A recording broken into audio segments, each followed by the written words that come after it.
Invitée du plateau de Télématin ce lundi 31 mars, Elsa Zilberstein a appris en direct le décès d'un homme de cinéma qu'elle a bien connu. C'est Flavie Flament qui s'est chargée d'apprendre la bien triste nouvelle à la comédienne, totalement prise de court par l'information concernant ce réalisateur avec qui elle a déjà tourné par le passé. C'est une bien triste nouvelle pour tous les amoureux de cinéma, qui pleurent la perte d'un réalisateur qui aura compté dans l'histoire du cinéma français.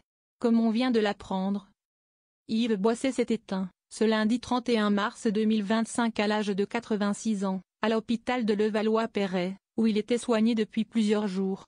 Cinéaste engagé, il a fait parler de lui en dénonçant le racisme ordinaire dans Dupont-la-Joie ou encore RAS, qui traite de la guerre d'Algérie.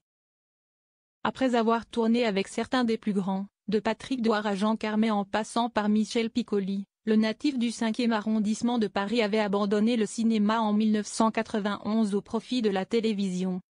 Yves Boisset, condamné pour diffamation en 2013, laisse une sacrée filmographie derrière lui, ainsi que 3 enfants et c'est tout le monde du cinéma français qui est en deuil. Invité de Télématin sur France 2 pour y parler de son dernier film, Natacha, presque, hôtesse de l'air, de Noémie Salio. Elsa Zilberstein a eu le malheur d'apprendre la mauvaise nouvelle en direct à la télévision. Une réaction à l'information qui vient de tomber, la mort d'Yves Boisset, lui lance en introduction Flavie Flament, qui pensait certainement que son invité était déjà au courant de la nouvelle.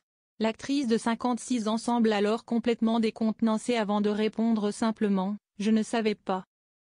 Julien Arnaud, le co-animateur de la matinale de France 2, tente alors une question « Vous n'aviez pas tourné avec lui, non ?»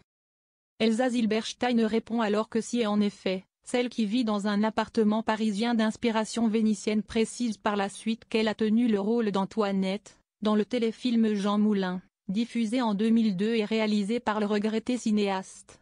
« Je ne savais pas, vous venez de me le dire, là », ajoute la comédienne, avant que Flavie Flament n'intervienne. « On vous demandera plus tard pour avoir sa réaction, note de la rédaction, parce que je vous sens émue », lance-t-elle. Après avoir repris ses esprits, Elsa Zilberstein trouve les mots pour évoquer Yves Boisset. « C'était un monsieur assez incroyable. J'étais honorée de travailler avec lui », résume-t-elle.